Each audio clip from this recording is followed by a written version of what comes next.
Assalamualaikum warahmatullahi wabarakatuh. Salam sejahtera bagi kita semua. Para mahasiswa yang saya hormati, sebelum kita mulai perkuliahan pada pagi hari ini, mari kita buka bersama kuliah hari ini dengan membaca basmalah. Bismillahirrahmanirrahim. Kuliah hari ini merupakan pertemuan yang kedua, kelanjutan dari pertemuan pertama di minggu kemarin. Secara khusus saya akan mengulang kembali mengenai pembahasan konsep dasar matematika ekonomi, kenapa kita harus belajar matematika ekonomi. Kemudian kita lanjutkan dengan membahas konsep himpunan dalam matematika ekonomi.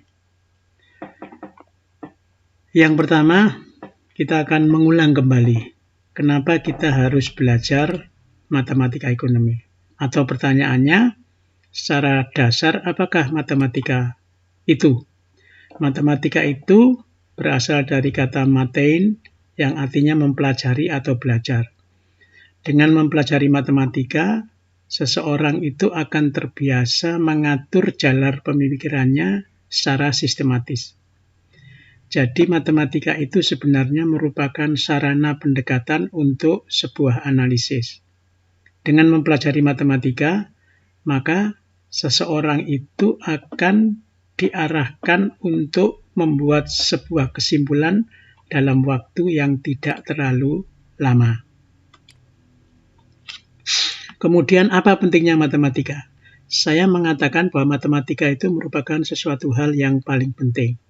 Kalau kita kembali ke belakang, misalnya dalam ajaran agama kita, ternyata matematika itu juga merupakan pokok-pokok bahasan yang dijelaskan oleh Allah Subhanahu wa Ta'ala untuk menggambarkan sejarah Nabi yang ada di dalam Al-Quran yang selama ini kita pahami dan kita baca setiap saat. Artinya apa? Orang itu pasti akan bersinggungan dengan matematika. Setiap orang pasti mengenal yang namanya matematika.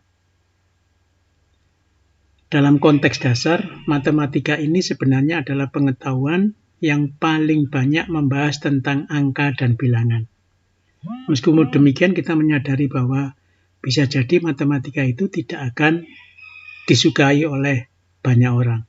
Alasan utamanya tentu terkait dengan angka dan materinya yang dianggap begitu sulit untuk dipahami. Sedikit saya akan menunjukkan bahwa dalam bahasa agama pun sebenarnya matematika juga dibahas. Dan itu bisa kita pakai sebagai ibrah. Persoalan matematika itu juga terkait dengan konsep-konsep keagamaan. Misalnya, kalau kita bicara matematika, tentu terkait dengan persoalan angka bilangan. Kalau terkait dengan angka dan bilangan, pasti kita akan dikenalkan dengan istilah penjumlahan, pengurangan, perkalian, pembagian. Itu konsep dasar dalam bilangan. Misalnya kalau kita kembali ke Al-Quran. Di Al-Quran itu ada juga ayat-ayat yang membahas tentang penjumlahan. Misalnya kalau Anda baca di surat Al-Kahfi di ayat 25, menggambarkan mengenai lamanya Asbabul Kahfi, pemuda yang tinggal di dalam gua. Berapa waktu lama mereka tinggal di dalam gua. Di dalam Al-Quran itu disebutkan mereka tinggal dalam gua selama 300 tahun ditambah 9 tahun lagi. Jadi ayat di atas membahas tentang lamanya waktu pemuda Al-Kahfi yang tinggal di dalam gua, yaitu 300 tahun ditambah 9 tahun atau sama dengan 309 tahun. Tentang penjumlahan. Demikian juga tentang pengurangan. Dalam surat Al-Ankabut di ayat 14, Allah berfirman, sesungguhnya kami telah mengutus Nuh kepada kaumnya, maka ia tinggal di antara mereka 1000 tahun kurang 50 tahun. Maka mereka ditimpa banjir besar dan mereka adalah orang-orang yang zalim. Ayat tersebut menjelaskan tentang lamanya Nabi Nuh tinggal bersama kaumnya, yaitu 1000 tahun. Dikurangi 50 tahun alias 950 tahun lamanya.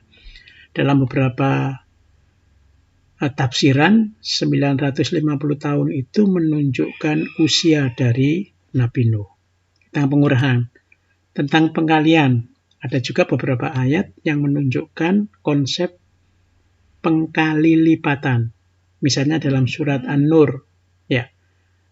Dalam surat An-Nur ayat 2, Allah menjelaskan tentang hukuman orang yang melakukan perzinaan. Jadi ingat ya, melakukan perzinaan, baik itu laki-laki maupun perempuan, dikenakan sanksi 1000 kali dera. Dera itu apa? Cambuk ya. 1000 kali hukuman cambuk. Kita mengetahui 100 kali, bukan 1000 kali ya, dikenakan sanksi 100 kali cambuk. Kita mengetahui 100 kali dera merupakan kali lipat yang dibahas dalam matematika. Jadi pengkalian. Kemudian juga dalam bilangan pecahan. Ini yang sangat menarik saya kira. Misalnya dalam hal waris. Termasuk juga kalau Anda membaca dalam surat Al-Muzammil di ayat ke-20 itu, Allah membahas tentang pembagian malam yang paling baik bagi seorang untuk mendekatkan diri kepada Allah. Dalam ayat tersebut disebutkan mengenai konsep 2/3 malam. 2/3, 1/2 malam, dan 1/3 malam.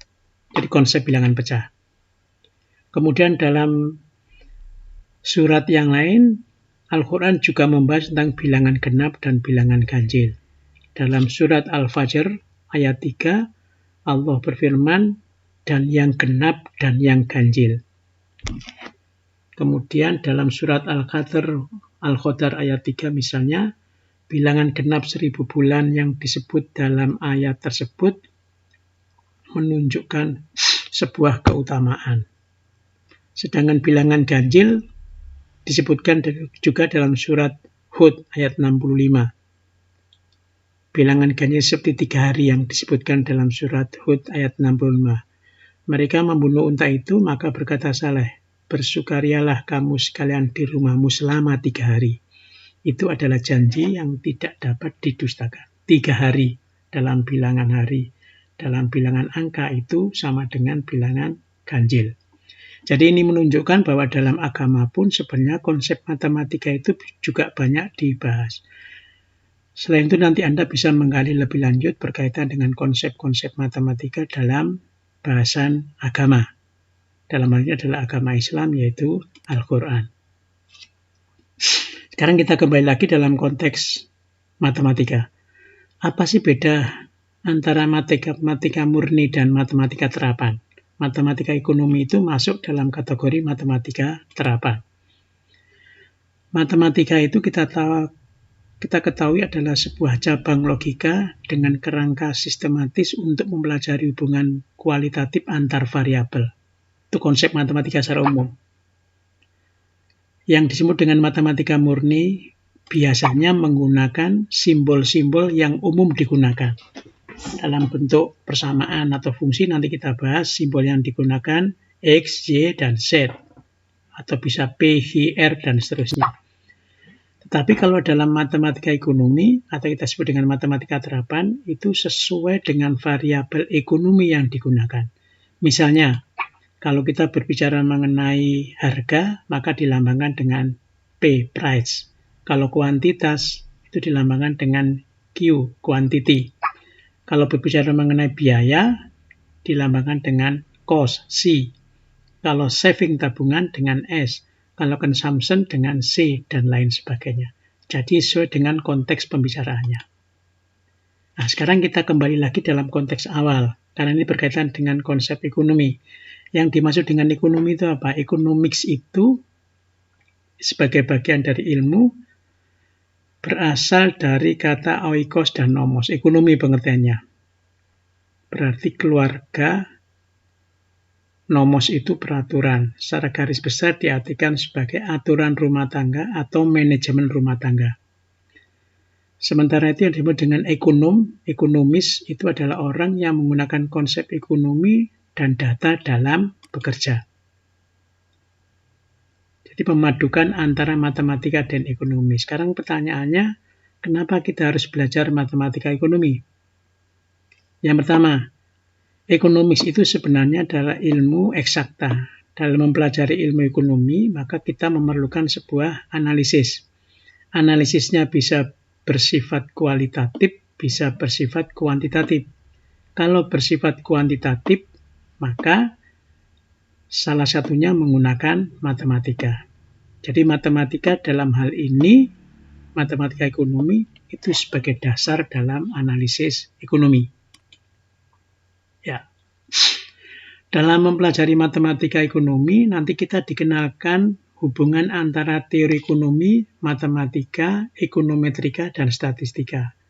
4 subbahasan ini nanti akan Anda terima ketika Anda kuliah di program studi ekonomi bangunan.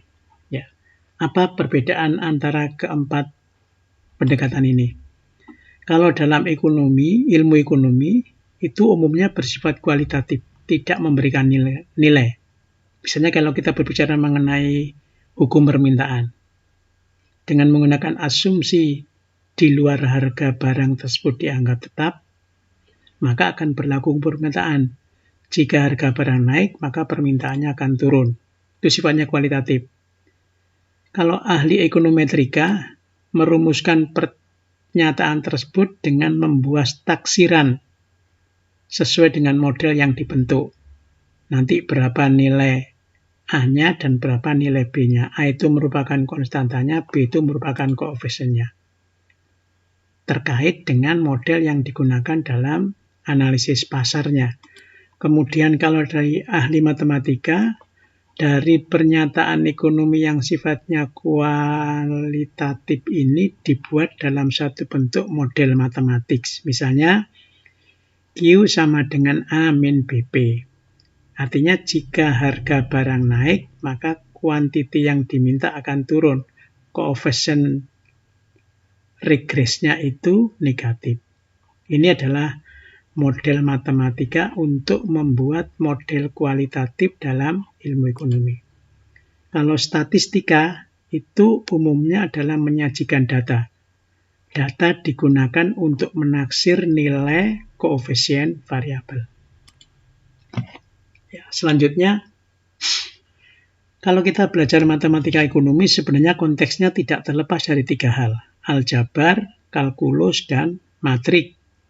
Aljabar nanti kita pelajari mengenai bentuk fungsi, linear, non-linear, grafik fungsi, mencari nilai penyelesaian dari 2 fungsi atau lebih. Kalau kalkulus nanti kita mencari konsep turunan fungsi, kemudian konsep diferensial, majemuk, dan integral. Kemudian di matematika lanjutan nanti kita akan membahas mengenai matrik. Jadi inti dari matematika ekonomi itu berkaitan dengan 3 hal ini. Aljabar, kalkulus, dan matrik. Kemudian kalau kita belajar matematika ekonomi, pasti akan dikenalkan dengan model-model ekonomi. Apa model ekonomi itu? Model ekonomi itu adalah abstraksi tentang hubungan ekonomi untuk menyederhanakan penanganan masalah-masalah ekonomi yang dianggap kompleks. Model ekonomi dibentuk untuk mempelajari tingkah laku unit-unit ekonomi dalam hubungannya dengan kegiatan-kegiatan ekonomi. Misalnya kalau kita bicara mengenai consumption, produksi, distribusi barang dan jasa, maka kita bisa membentuk model-model ekonominya. Demikian juga kalau kita berbicara mengenai permintaan, penawaran, dan seterusnya. Kita bisa membuat model ekonominya, kemudian kita bisa membuat model matematiknya. Dalam model ekonomi kita mengenal 3 bentuk model ekonomi. Ya. Yang pertama yaitu fungsi umum kualitatif, yaitu sebuah persamaan yang menunjukkan perubahan perilaku sebagai akibat perubahan variabel lain yang berkaitan. Misalnya kalau kita berbicara mengenai permintaan, katakanlah permintaan terhadap misalnya beras. Apa faktor yang mempengaruhi permintaan terhadap beras? Kalau kita bicara mengenai faktor yang mempengaruhi permintaan terhadap beras, itu akan ditentukan oleh harga beras itu sendiri. Harga barang lain, bisa barang substitusi atau barang komplement, termasuk juga selera konsumen dan income. Kemudian kita buat model matematisnya. kuantiti permintaan terhadap beras itu sama dengan fungsi dari harga beras, misalnya harga barang lain, selera konsumen, dan pendapatan konsumen. Ini kita sebut dengan fungsi umum kualitatif. Kemudian yang kedua, dalam bentuk model tabel atau grafik. Jadi dari persamaan tersebut kita buat dalam bentuk tabel. Bisa tabel 2 dimensi atau tabel 3 dimensi. Kemudian yang ketiga yaitu fungsi aljabar atau matematik. Fungsi aljabar atau matematik, kalau kita berbicara mengenai persamaan, itu pasti memiliki beberapa unsur pokok. Yang pertama disebut dengan variabel, konstanta, koefisien variabel, dan parameter. Kalau dalam pelajaran di SMA, yang dimaksud dengan parameter itu apa? Parameter itu dapat berdiri sendiri. Bisa disebut sebagai intercept, dapat pula bergabung dalam bentuk variabel endogen yang disebut dengan koefisien regresi. Jadi konstanta dan koefisien variabel itu bisa juga disebut sebagai parameter. Ya, macam-macam persamaan. Di matematika ekonomi kita mengenal 3 macam persamaan. Yang pertama yang disebut dengan persamaan definisi. Kemudian yang kedua persamaan keseimbangan. Dan yang ketiga persamaan tingkah laku. Persamaan itu apa? Kalau dalam konteks matematika, persamaan itu adalah model yang memiliki variabel. Jadi misalnya begini.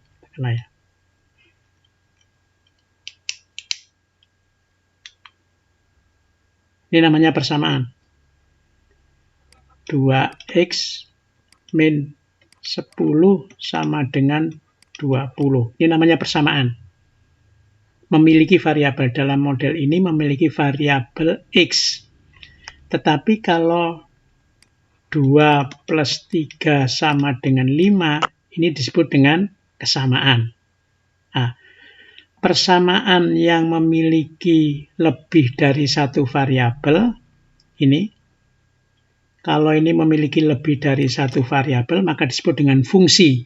Misalnya, 2x min y plus 10 sama dengan 0. Ini disebut dengan fungsi. Ya. Ini disebut dengan fungsi. Kalau bentuknya seperti ini disebut dengan fungsi implisit.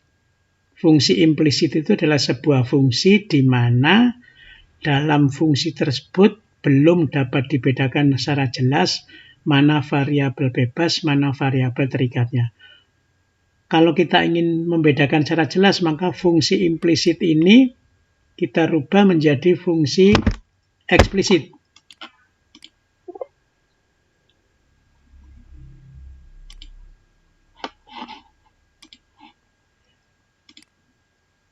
Ya, kita rubah menjadi fungsi eksplisit. Fungsi eksplisitnya bagaimana?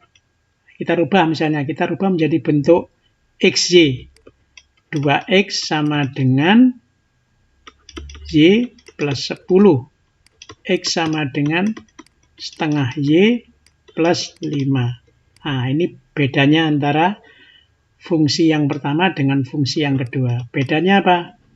Kalau yang pertama itu fungsi implisit, belum dapat dibedakan secara jelas mana variabel bebas, mana variabel terikatnya. Kalau yang kedua ini sudah dapat dibedakan secara jelas. Mana variabel bebas, mana variabel terikat.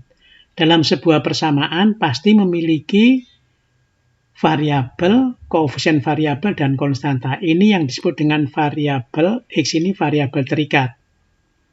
Y-nya ini variabel bebas. Setengah ini merupakan konstantanya. 5 itu merupakan konstanta. Setengah itu merupakan koefisien variabel. Jadi sesuai dengan pengertian sebelumnya itu. Setiap persamaan itu memiliki paling tidak yang pertama yaitu koefisien variabel setengah ini. Kemudian ada konstanta 5. Kemudian ada variabel. Jadi ada variabel. Variabel itu bisa X bisa Y. Kalau variabelnya itu seperti ini, maka ini disebut dengan variabel terikat. Variabel yang nilainya ditentukan oleh perubahan variabel bebasnya. Y-nya dalam ini adalah variabel bebasnya. Ya, itu yang disebut dengan fungsi. Jadi saya ulang. Kalau bentuknya seperti ini disebut dengan persamaan, memiliki variabel. Kalau ini disebut dengan kesamaan, nilainya sama. 5 itu ya sama dengan 2 ditambah 3. Sebuah persamaan yang memiliki lebih dari satu variabel itu disebut dengan fungsi. Fungsi itu ada dua, fungsi eksplisit dan fungsi implisit. Implisit itu belum dapat dibedakan secara jelas, seperti ini, 2x min y plus 10 sama dengan 0. Ya, itu disebut dengan fungsi implisit. Kalau dirubah menjadi fungsi eksplisit, maka bentuknya jadi 2x sama dengan y min. Ini saya minta maaf, ini bukan positif ya, karena pindah. Ini juga ya negatif. 2x sama dengan y min 10 atau x sama dengan setengah y min 5. Yang keduanya disebut dengan fungsi eksplisit. Sebuah fungsi di mana variabel bebas dan variabel terikatnya dapat dibedakan secara jelas. Ya. Nah, kita ulang kembali. Sekarang macam persamaan dalam matematika ekonomi ada 3. Yang pertama yaitu persamaan definisi. Persamaan definisi itu adalah sebuah persamaan yang mempunyai arti yang sama. Contohnya bagaimana? Misalnya begini. Kalau di matematika kita sering menggunakan konsep lambang pi. Pi itu apa? Pi itu kalau di matematika untuk melambangkan keuntungan, laba, profit. Apa laba itu?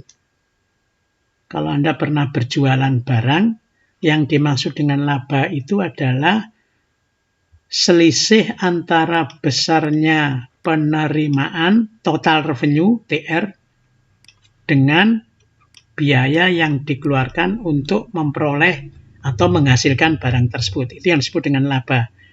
Dalam konteks seperti ini disebut dengan persamaan definisi. Laba itu diperoleh kalau penerimaan penjualannya melebihi dari biaya yang dikeluarkan untuk memperoleh barang tersebut. Ya, Anda misalnya bukan pedagang produksi, katakanlah sifatnya pedagang perantara. Anda ingin berjualan HP. Anda membeli HP sebesar 1 unit harganya 1 juta rupiah. Itu namanya biaya yang Anda keluarkan untuk memperoleh barang tersebut, TC. Kemudian, HP itu Anda jual dengan harga sebesar, katakanlah, 1 unitnya misalnya 1.050.000 rupiah. Kalau itu laku 1 unit, maka itu disebut dengan penerimaan penjualan TR-nya. Jadi, 1.050.000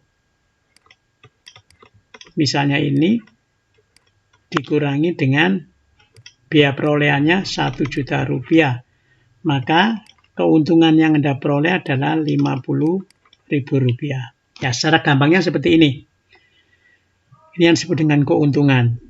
Jadi nanti Anda bisa membedakan antara pendapatan itu TR. Pendapatan itu tidak sama dengan laba. Kalau laba itu sudah dikurangi dengan biaya. Bagaimana kalau penerimaan penjualannya lebih kecil dibanding dengan biaya yang diperoleh? Maka akan rugi. Kalau loss itu jika TR-nya lebih kecil daripada TC. Kalau laba atau P itu ya, berarti TR-nya lebih kecil daripada TC. Kalau TR sama dengan TC, ini yang disebut dengan konsep break-even point, pulang pokok. Jadi Anda beli HP 1 juta, Anda jual 1 juta rupiah, maka itu disebut dengan konsep break-even point, pulang pokok. tidak memperoleh keuntungan dan juga tidak menderita kerugian. Itu persamaan yang pertama. Kemudian yang kedua adalah persamaan keseimbangan. Persamaan keseimbangan itu menggambarkan kondisi keseimbangan model. Misalnya kalau kita berbicara mengenai keseimbangan pendapatan nasional. Keseimbangan pendapatan nasional dari mana? Keseimbangan pendapatan nasional itu adalah sebuah kondisi yang menunjukkan ketika besarnya saving plus pajak plus M, import, itu sama dengan besarnya investasi plus G plus M. Ya, ini bukan M, plus X.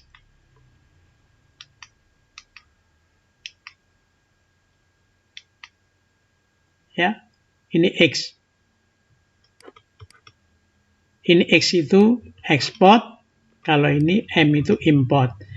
Jadi besarnya saving tabungan ditambah dengan T itu pajak, ditambah dengan besarnya import, sama dengan besarnya investasi ditambah government expenditure plus ekspornya.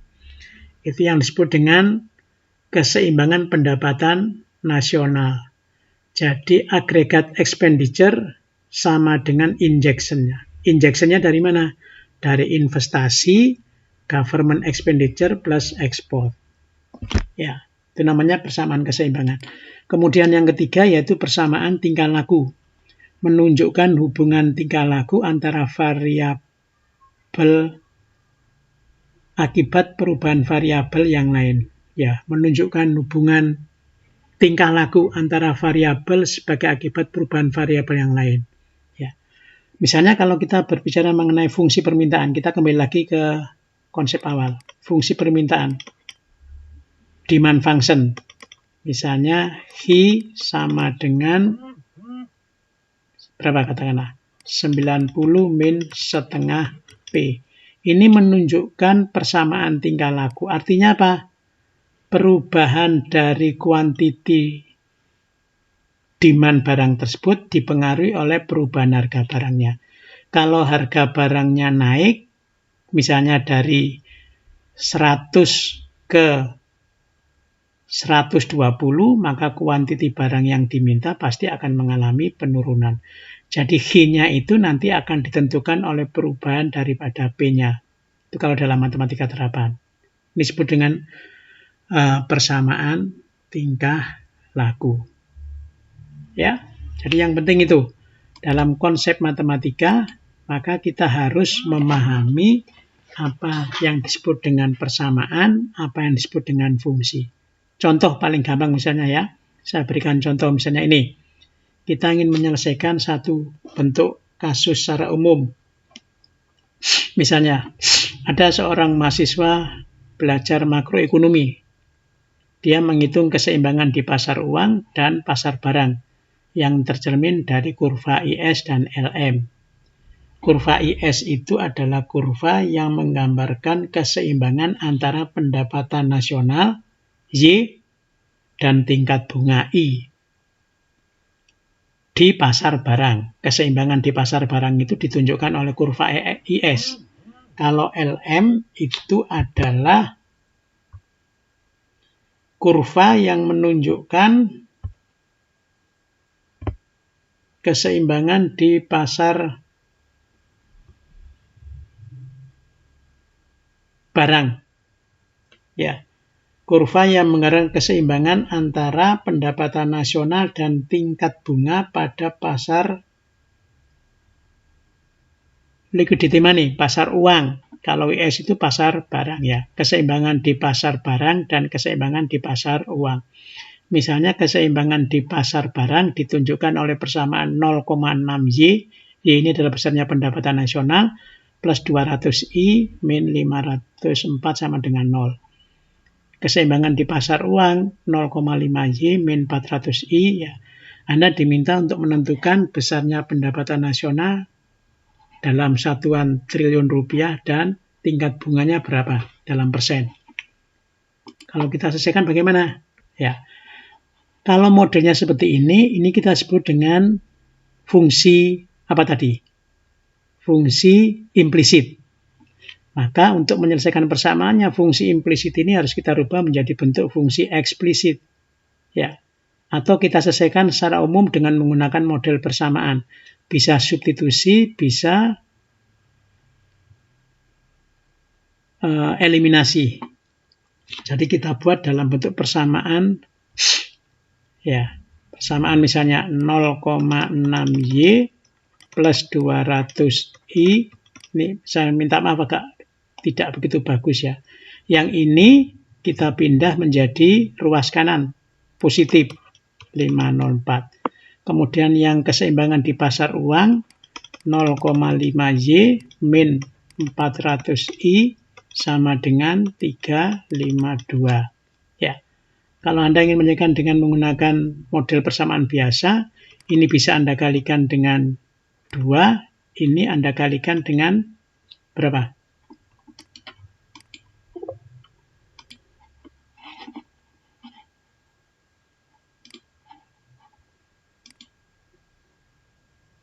Ya, yang kedua itu bisa Anda kalikan dengan 1.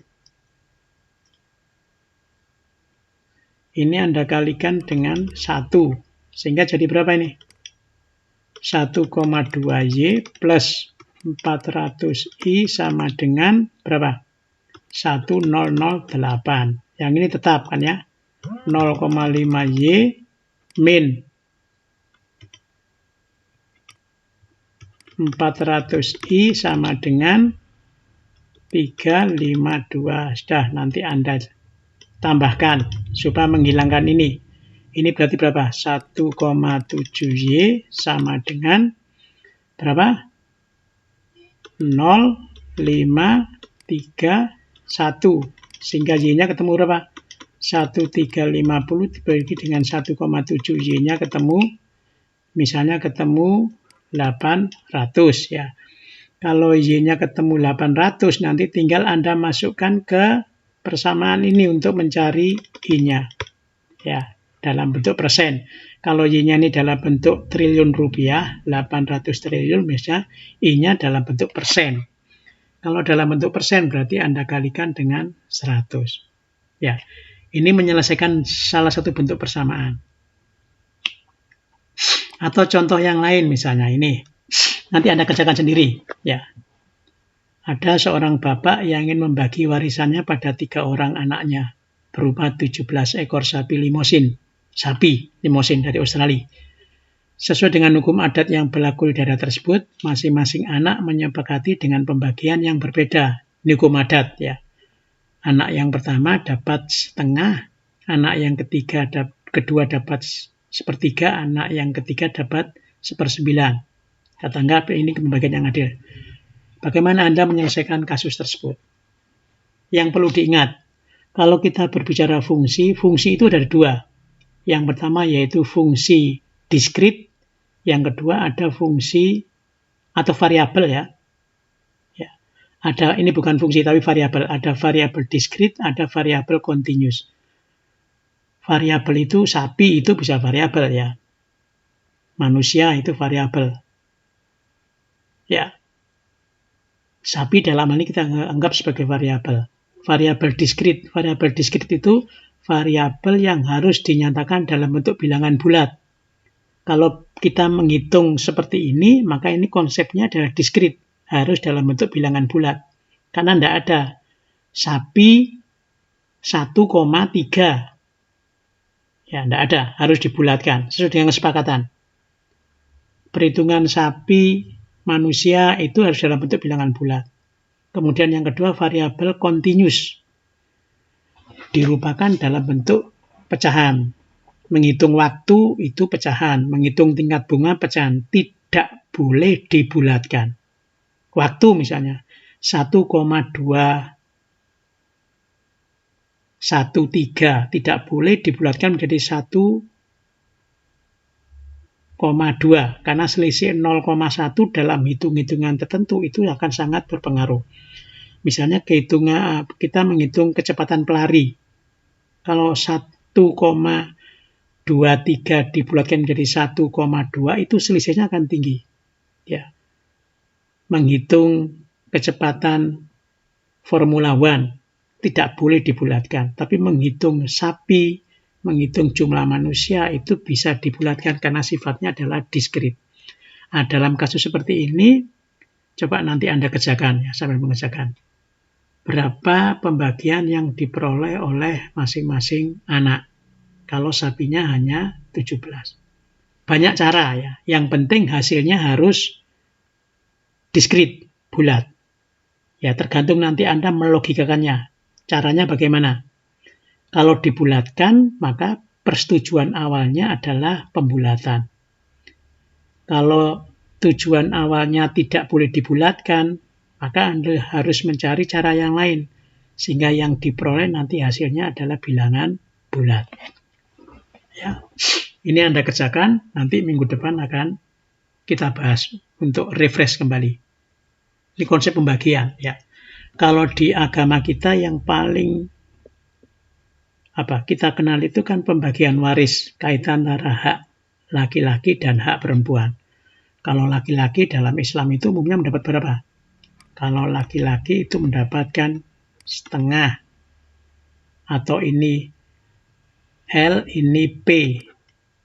Ya, kalau laki-laki itu 2, kalau perempuan itu 1. Sehingga dalam hal ini laki-laki itu haknya 2/3, kalau perempuan itu 1/3. Ya, nih kalau laki-laki nih, ini kalau dijumlahkan sama dengan 3/3 sama dengan 1. Jadi hak laki-laki itu 2/3, hak perempuan itu 1/3. Tergantung dari harta yang dibagikan. Kalau misalnya, ini secara umum ya dalam konteks pembagian waris.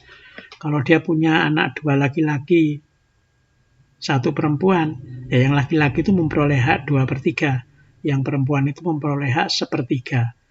Yang laki-laki karena 2/3 itu dibagi menjadi 2. Masing-masing mendapat bagian sesuai dengan haknya tersebut. Ya, ini kalau secara umum seperti itu. Nih, tapi kalau dalam hukum adat agak berbeda. Ya, ini saya kira untuk pengantar kembali matematika ekonomi sebagai konsep dasar dalam pembelajaran kita. Saya kira itu ya untuk pertemuan kita pada pagi hari ini. Semoga ada manfaatnya. Kemudian untuk selanjutnya kita akan membahas mengenai teori himpunan. Ini mengulang kembali. Saya akan menjelaskan secara garis besar. Ya, konsep himpunan.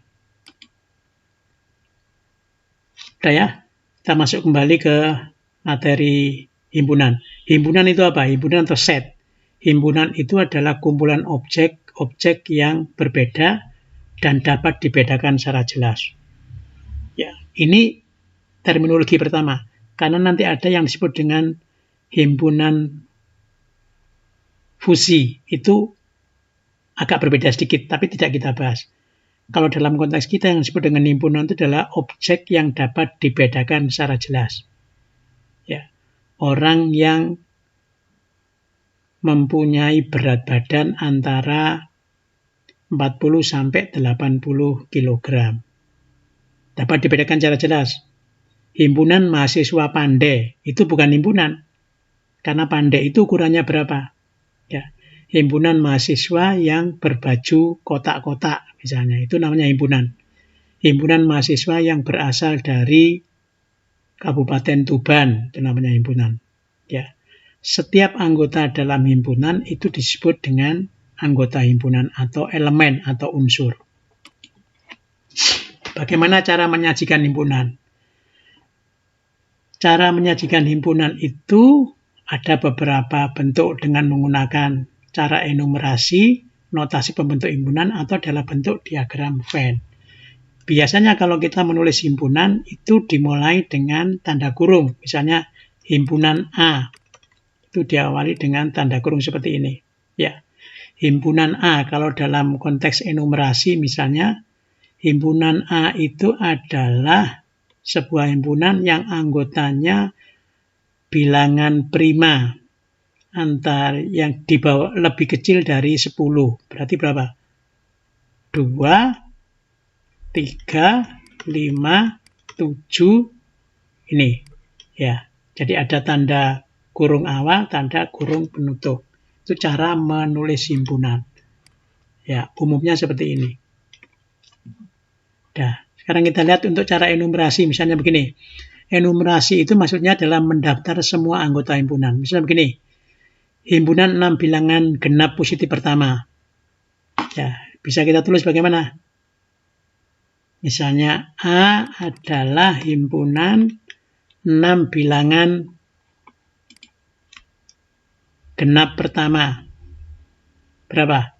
2, 4, 6, 8, 10, 12. Ya, minta maaf agak begitu jelek ya. Nih, kemudian yang kedua, himpunan 90 buah bilangan asli pertama. Misalnya A, asli. Asli itu dimulai dari 1. 1, 2, 3, 4, 90. Nah, ini namanya enumerasi. Himpunan bilangan bulat positif. Bilangan bulat positif. Bilangan bulat itu ada 3. Bilangan bulat positif, bilangan bulat negatif, bilangan bulat 0. Ya, kalau bilangan bulat positif berarti 1, 2, 3, 4, dan seterusnya.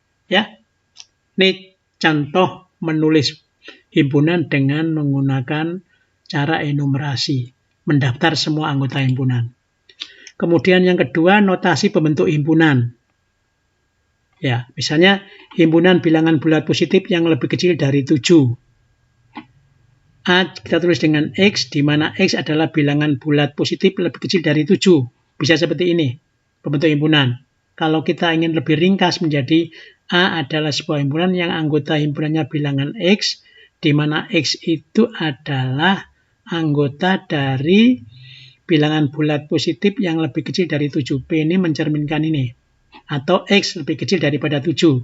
Sehingga enumerasinya A itu 1, 2, 3, 4, 5, 6.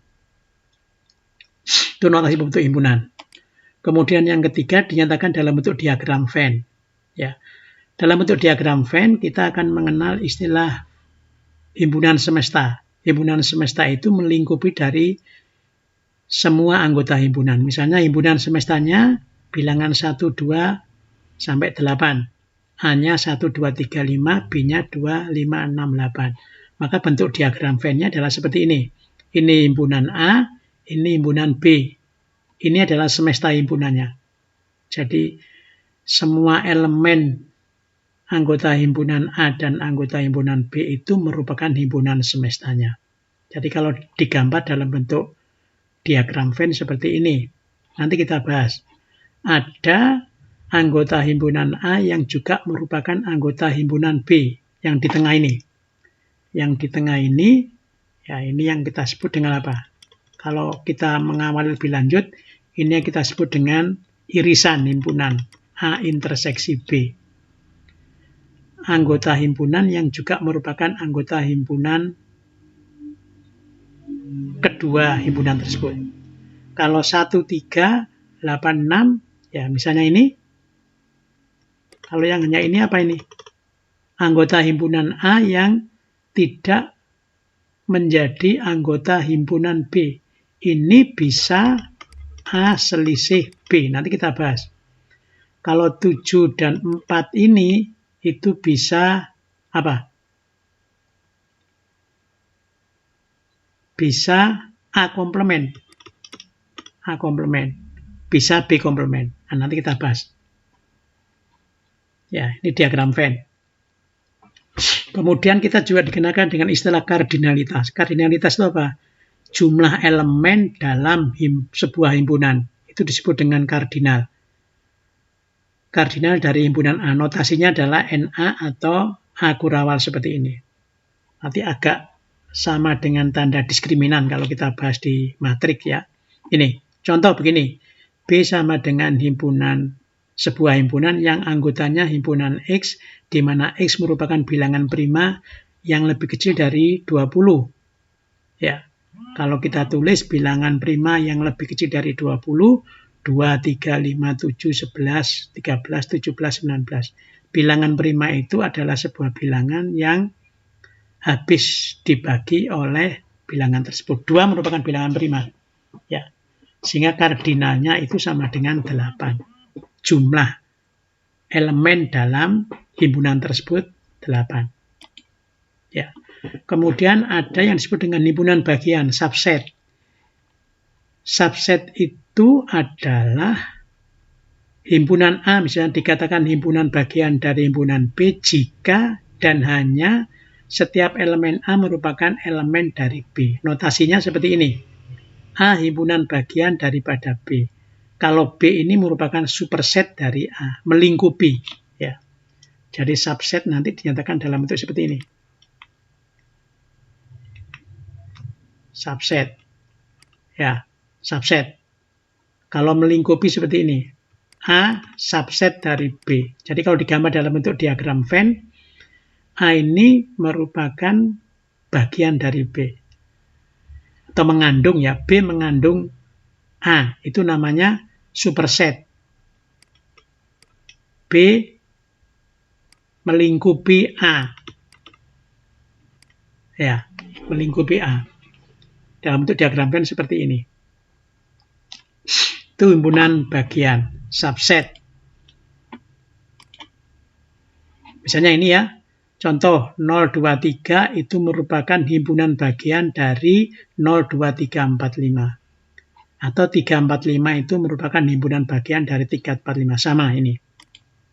Kemudian subset yang lain. Dalam konsep himpunan bagian, subset itu ada teorema. Untuk sembarang himpunan A berlaku hal-hal sebagai berikut. Ini yang perlu kita perhatikan. Himpunan A adalah himpunan bagian dari A itu sendiri. Ya, himpunan kosong itu merupakan himpunan bagian dari A. Jadi sebuah himpunan itu subsetnya, anggota himpunannya itu adalah himpunan kosong. Itu teorema. Teorema itu apa? Ya hukum ya, hukum yang disepakati dalam konsep himpunan.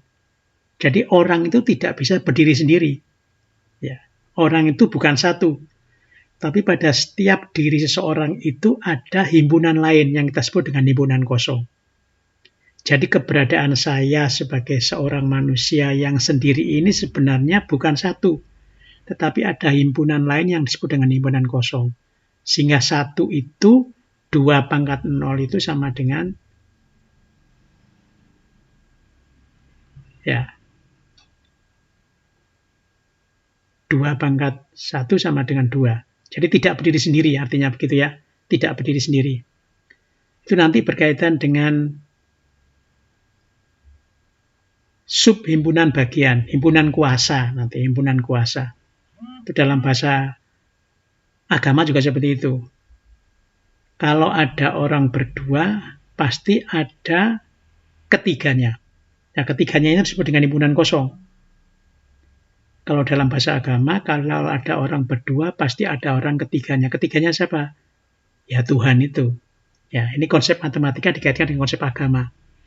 Jadi, kita hadir di sini itu bukan sendiri, tapi ada himpunan lain yang menyertai kita yang disebut dengan himpunan kosong.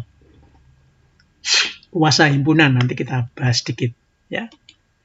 Kemudian himpunan yang sama, ini yang perlu Anda perhatikan. A sama dengan B itu jika setiap elemen A merupakan elemen B dan sebaliknya setiap elemen B merupakan elemen A.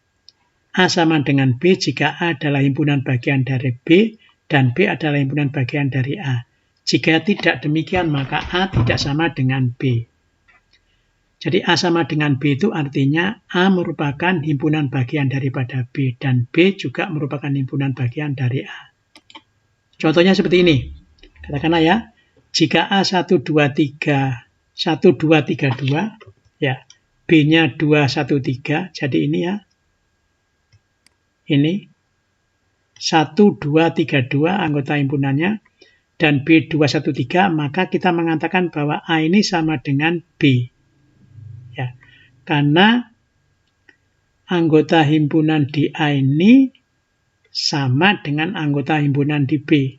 Tapi kalau A4565 dan B46, maka kita katakan A itu tidak sama dengan B. Kenapa?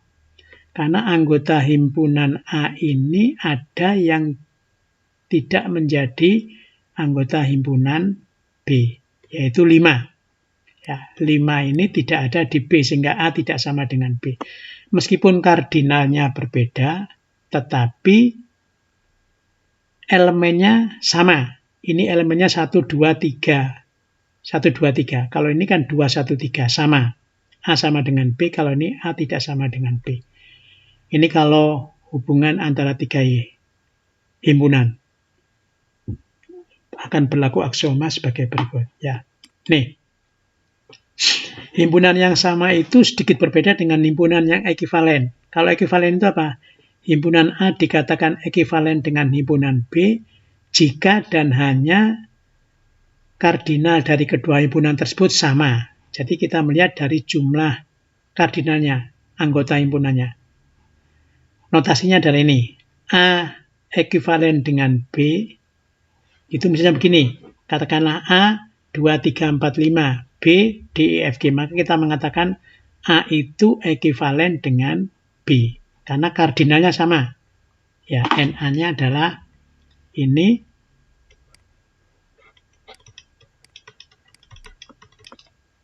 Empat, ini, sehingga apa? A ekivalen dengan B. Tetapi A tidak sama dengan B. Ya, diingat ya, tidak sama dengan B.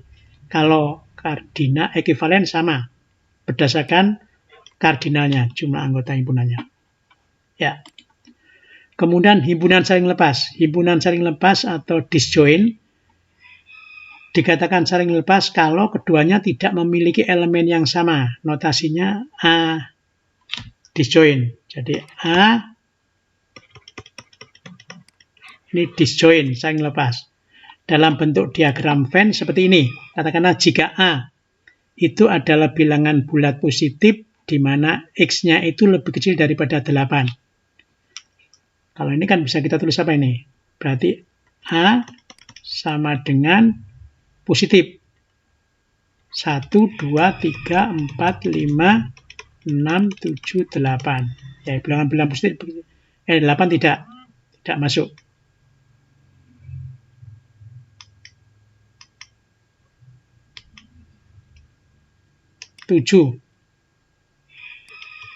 Ya, ini B-nya 10, 15, 20, 25, dan seterusnya. Maka kita mengatakan A dan B ini adalah saling lepas, disjoint. Kalau digambar dalam bentuk diagram seperti ini. Ini A, ini B. Ini kardinalnya 8. Ya, 7. Ini kardinalnya lebih dari 7. Ya, ini disjoint. Kemudian himpunan kuasa. Subhimpunan. Himpunan kuasa atau disebut dengan power set dari himpunan A itu adalah suatu himpunan yang elemennya merupakan semua himpunan bagian dari A, termasuk himpunan kosong dan himpunan A itu sendiri. Notasinya PA atau 2 pangkat A. Ya, notasi himpunan kuasa atau subhimpunan itu PA. Jadi nanti 2 pangkat A. Ya, ini. Pangkat M, ya. Anggota himpunannya berapa? Misalnya, katakanlah, gini. Contoh yang paling mudah. Himpunan A memiliki 2 anggota himpunan. A, ya. Maka PA-nya itu sama dengan 2 pangkat 2. Sama dengan 4. Sub anggota himpunannya itu 4. Mana? Yang pertama adalah anggota himpunan ini. Kosong, himpunan kosong masuk. Kemudian 2, kemudian 3, dan 2 pangkat 3. Jadi kalau misalnya katakanlah himpunan B.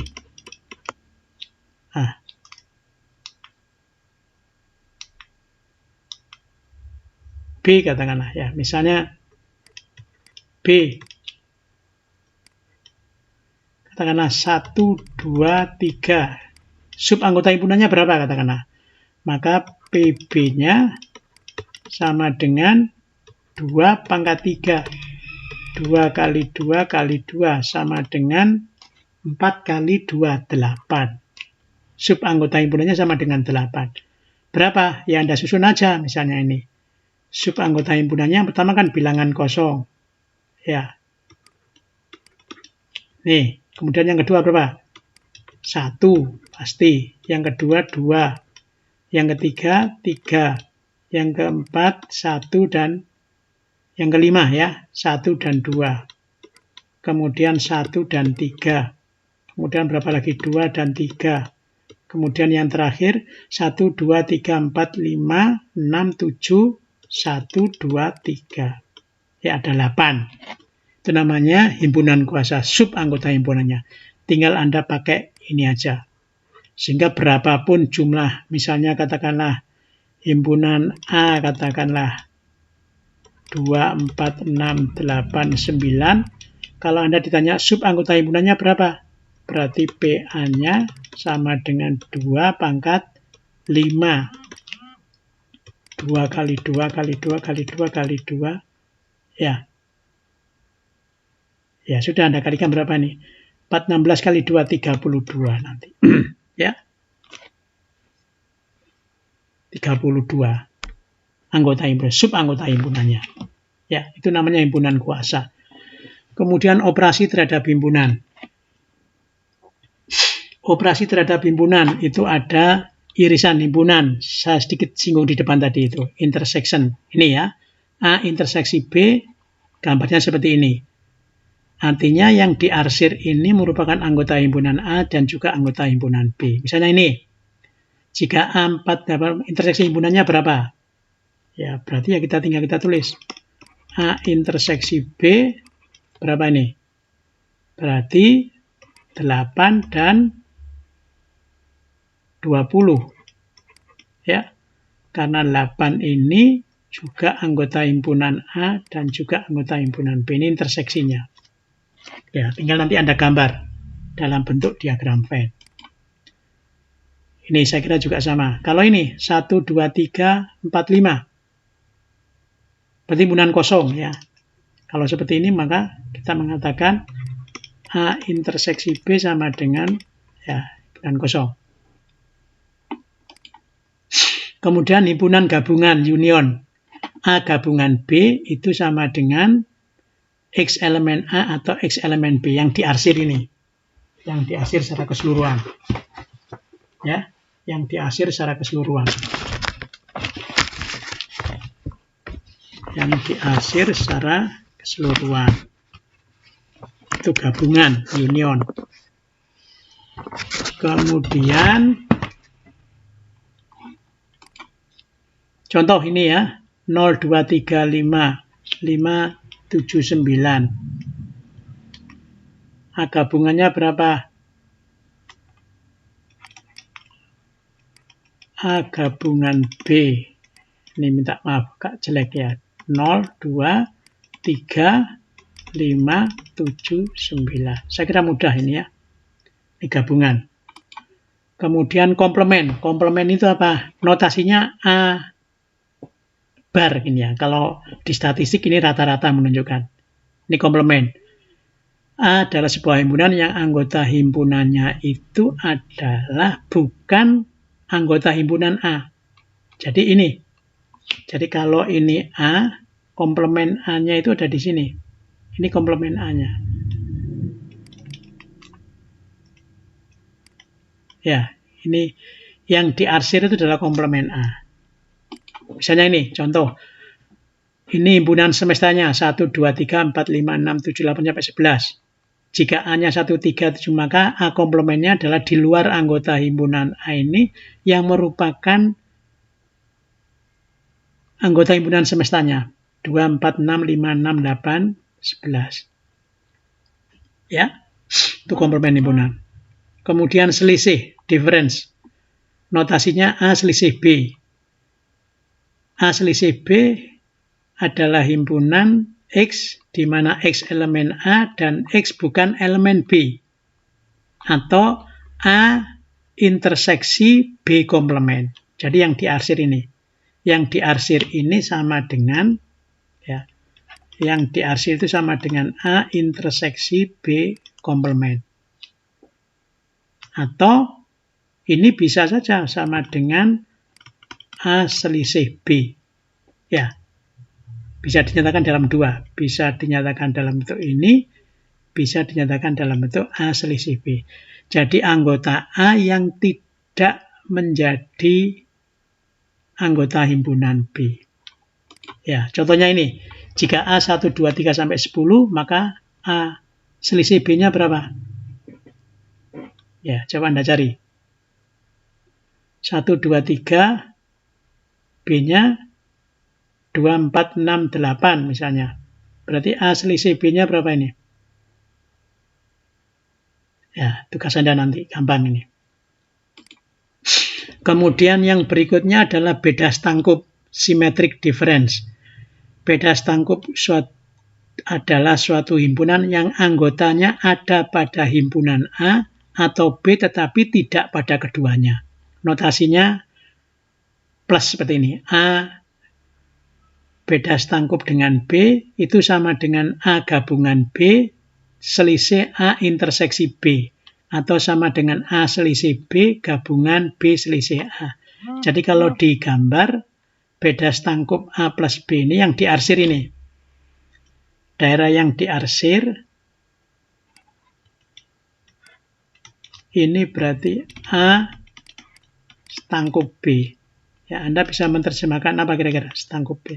Stangkup B. A stangkup B. Jadi, yang bukan merupakan irisan anggota kedua himpunan tersebut. Nah, untuk contohnya seperti ini misalnya ya. Ini misalnya. Kalau A 4, 8, 12, B 4, 6, 10. Kira-kira A stangkup B-nya berapa? Kira-kira. Anda cari aja yang irisannya itu ya. Yang cari irisannya dulu. Jadi irisannya kalau saya cari A irisan B-nya kan sama ada berapa? 4. Berarti A stangkup B-nya itu sama dengan yang bukan irisannya ini. 6, 8, 10, 12. Ya, ini beda stangkupnya. Jadi kalau digambarkan seperti tadi ini. Ini 4, yang stangkupnya yang di sini. Ya, ini A, ini B. Jadi ini 6, 8, 10, 12. Ya, tuh. Kemudian hukum-hukum himpunan. Hukum-hukum himpunan itu ada hukum identitas. A gabungan bilang kosong, himpunan kosong sama dengan A. A interseksi semesta sama dengan A. Hukum nol dominasi. Ya, hukum komplement. A gabungan A komplement sama dengan U. Ya. Kemudian A interseksi A komplement sama dengan himpunan kosong. Kemudian berlaku juga hukum komutatif. A gabungan B sama dengan B gabungan A. Ini kan sama dengan seperti ini. Ya. A plus B sama dengan B plus A. Benarnya itu hukum komutatif ya. Atau A kali B sama dengan B kali A. Kemudian hukum asosiatif. Hukum asosiatif. A gabungan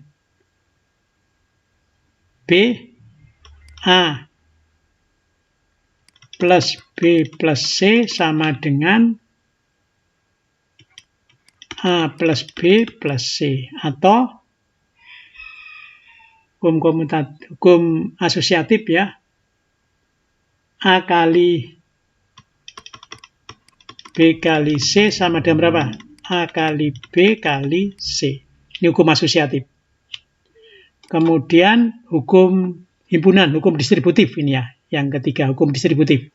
Hukum distribusi itu A interseksi B gabungan C sama dengan A interseksi B gabungan A interseksi C. Jadi kalau dalam bentuk lain, ini sama dengan apa ini? Kalau dalam hukum aljabar, itu berarti A kali B plus C.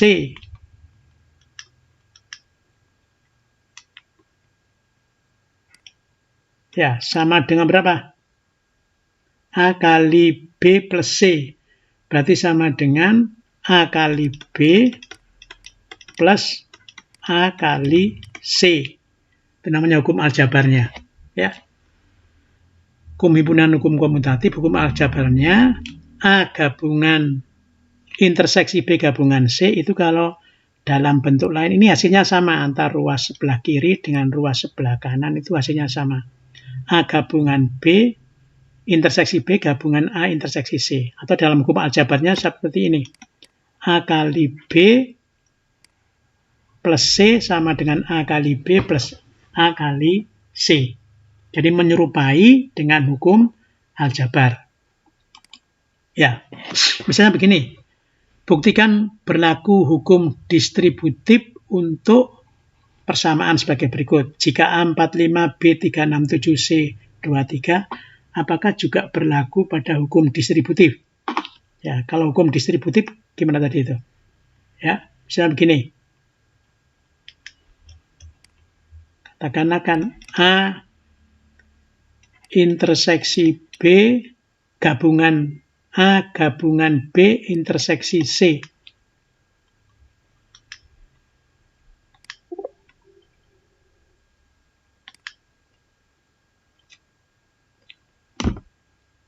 Bentar.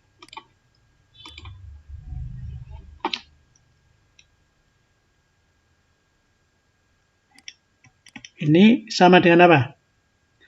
Berarti A gabungan B interseksi A gabungan C. Ya. Sekarang Anda cari yang ruas sebelah kiri dulu. Yang ruas sebelah kiri dulu. Ini yang kita cari. A-nya berapa? A-nya kan 45. Ini untuk membuktikan apakah sama atau tidak gitu aja. B interseksi C. B interseksi C berarti berapa nih? B interseksi C kan 3 ya. 3.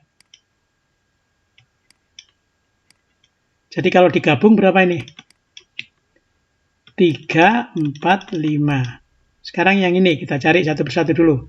A gabungan B berapa? A gabungan B berarti 3, 4, 5, 6, 7. Sekarang A gabungan C.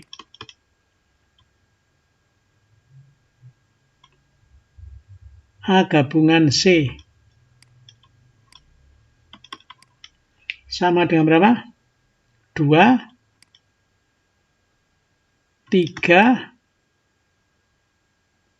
4, 5. Jadi kalau ini sekarang diinterseksikan, maka berapa ini? Interseksinya ini dengan ini berarti berapa? Ini 3, 4, 5. Jadi sama ya.